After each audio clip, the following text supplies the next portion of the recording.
राजू एक होनहार बच्चा था। वह पढ़ाई में भी बहुत अच्छा, लेकिन उसकी गरीबी के चलते उसे एक सरकारी स्कूल में नाम डलवाना पड़ा। राजू की माँ सविता उसका ख्याल रखती थी। वह दूसरों के घरों पर काम करती और उससे जो भी पैसे मिलते उन्हीं से गुजारा करती है। एक दिन राजू घर आता है। माँ, मुझे एक ड्रेस चाहिए। स्कूल के लिए सभी बच्चे ड्रेस में आते, सिर्फ मैं ही बिना ड्रेस के जाता हूँ। बेटा, तुम अगली बार ड्रेस ले लेना। इस बार जो भी पैसे थे वो राशन में ही चले गए। सविता के ये कहते ही राजू वहाँ से चला जाता है और सविता भी दुखी हो जाती है। राजू एक पेड़ के नीचे बैठकर कुछ सोच रहा होता है कि उसके सामने माँ दुर्गा प्रकट होती हैं। पुत्र राजू, क्या हुआ? क्यों दुखी हो तुम? प्रणाम माता।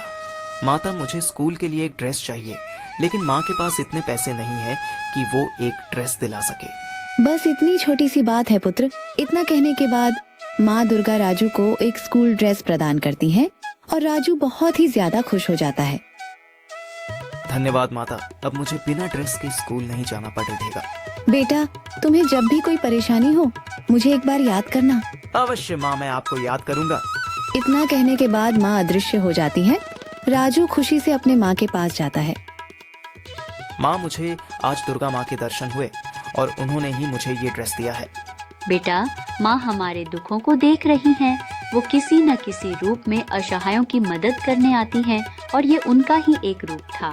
अवश्य माँ। राजू की माँ हमेशा यही आस लगाए रहती थी कि एक दिन देवी माँ अपनी कृपा उन पर बनाएंगी। नवरात्रि का दिन था।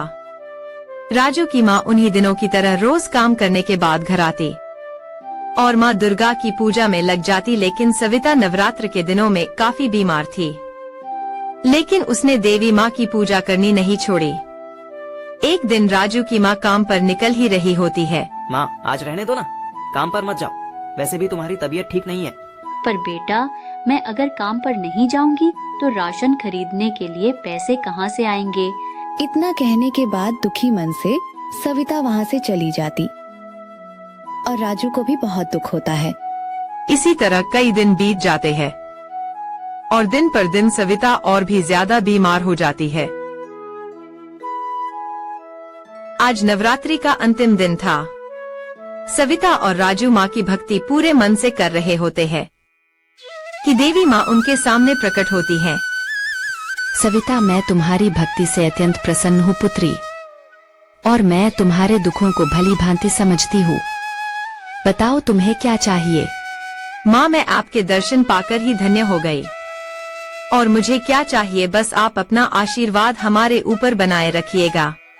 आज से तुम्हारे सारे दुख समाप्त हो गए पुत्री। ऐसा कहने के बाद देवी माँ सविता को एक नया घर प्रदान करती है और उसे आशीर्वाद देती है कि अब उसे कहीं और काम करने नहीं जाना पड़ेगा।